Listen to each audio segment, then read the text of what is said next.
Hello বন্ধুরা, আজ হচ্ছে সানডের সন্ধেবেলা। আর সানডের সন্ধেবেলা একটু বেরাবো না তা কি হতে পারে? ঘরে তো আর মন টিকতে চায় না, তাই চলে এলাম বরের ঘাটে চেপে একটু খাওয়া দাওয়া করতে। আর বাঙালি মানেই বাইরে বেরোলেই আগেই কোথায় খাওয়া দাওয়া, ব্যাস সেই চিন্তা। তো আমরাও ঠিক সেরকম খেতে ভীষণ ভালোবাসি, তাই চলে এসেছি একটা রেস্টুরেন্টে খেতে। তো এখানে নেওয়া হয়েছিল চিকেন ললিপপ, একটু সসে টস করা, আর নেওয়া হয়েছিল নুডলস। তো সত্যি দুটো খাবারই প্রচণ্ড পরিমাণে অসাধারণ ছিল।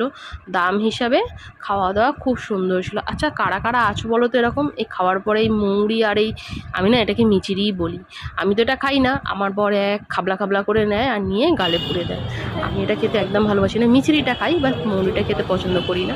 তো জাস্ট এটাই খাওয়া দাওয়া করা হয়েছিল, এটা জাস্ট সন্ধ্যেবেলায় খাওয়া দাওয়া করা হয়েছিল একটু।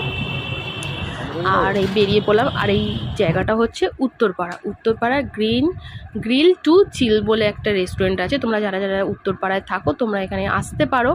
খুব সুন্দর অ্যাম্বিয়েন্সটা, আর প্লাস খাবার দাবারও খুব সুন্দর। সাথে রাস্তায় যেতে যেতেই দেখতে পেলাম একটা মায়ের মন্দির, তো সেখানে ঢুকে একটু ছোট ক্লিপ নিয়েছিলাম। এত সুন্দর মায়ের মুখটা ছিল।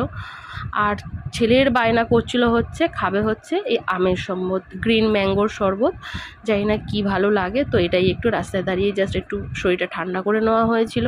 আর যারা যারা আমার চ্যানেলে নতুন তারা আমার চ্যানেলটা সাবস্ক্রাইব করে দিও।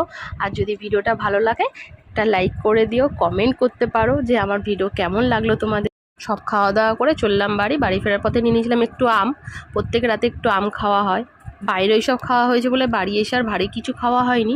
একটু বাটার টোস্ট করে দিয়েছিলাম, গোলমরিচ ছিটিয়ে আর ঘুগনি দিয়ে বরকে দিয়ে দিয়েছিলাম, খেয়েছিল। আর কেটেছিলাম আম, যে আমগুলো নিয়ে এসেছি ওই আমগুলোই কেটেছিলাম। আর সব কিছু খাওয়ার পর একটু হজম করতে হবে, তো তাই খেয়ে নিয়েছিলাম জিরা সোডা। সবাই ভালো থেকো, সুস্থ থেকো, টাটা।